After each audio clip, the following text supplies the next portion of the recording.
They tell you governments control money. They print it, they tax it, they spend it. That story feels comforting. It's also mostly wrong. Because if governments truly controlled global money, financial crises wouldn't surprise them, currencies wouldn't collapse overnight, and presidents wouldn't panic when bond markets react badly to a single speech. So let's start with the uncomfortable truth. Governments don't control global money. They borrow it, they negotiate with it, and sometimes they beg for it. And right now, that matters more than it has in decades. For most of modern history, money followed power. Kings, emperors, states. Whoever ruled the land ruled the currency. But the 20th century quietly flipped that relationship. Wars were expensive. Welfare states were expensive. Growth was addictive. So governments started borrowing, not just in emergencies, but as policy. Debt stopped being a temporary tool and became the operating system.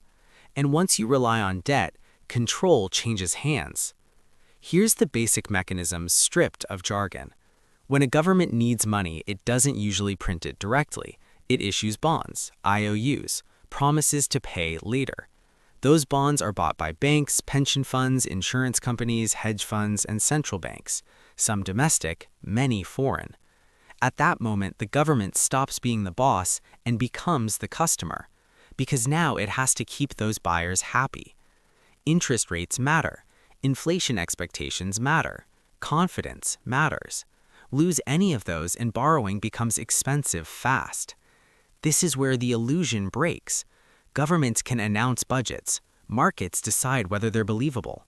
They can promise spending. Markets decide the price of that promise. They can deny risk. Markets measure it in real time. This is why bond markets are feared more than elections.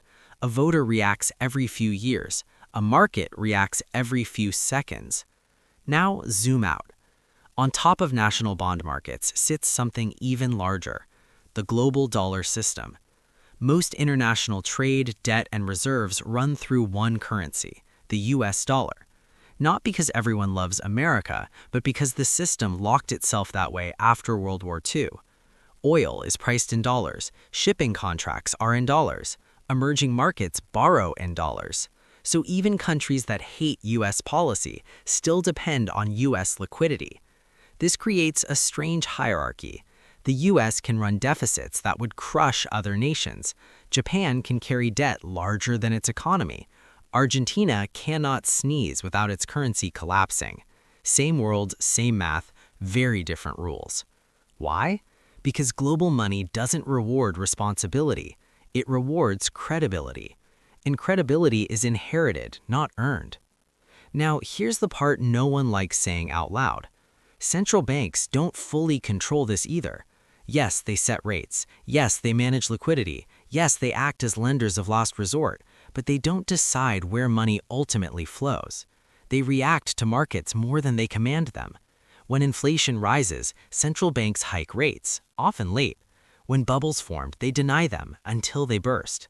When crises hit, they stabilize the system, not redesign it. The incentive is survival, not reform.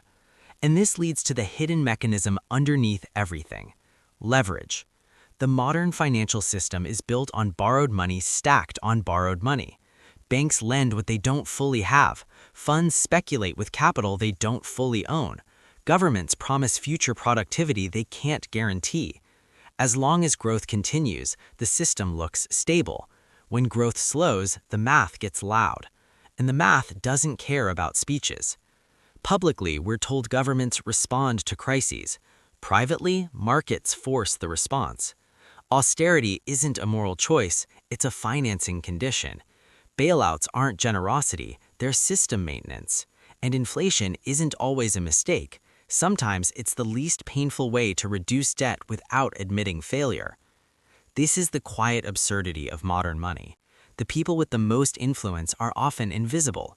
They don't run countries, they price risk. They don't vote, they allocate capital. They don't give interviews, they move yields by 0.5% and governments rewrite policy overnight. Long-term, this creates a fragile equilibrium. Democracies promise stability. Markets demand flexibility. Voters want protection. Capital wants exits, and every crisis pushes more power towards whoever can move money the fastest.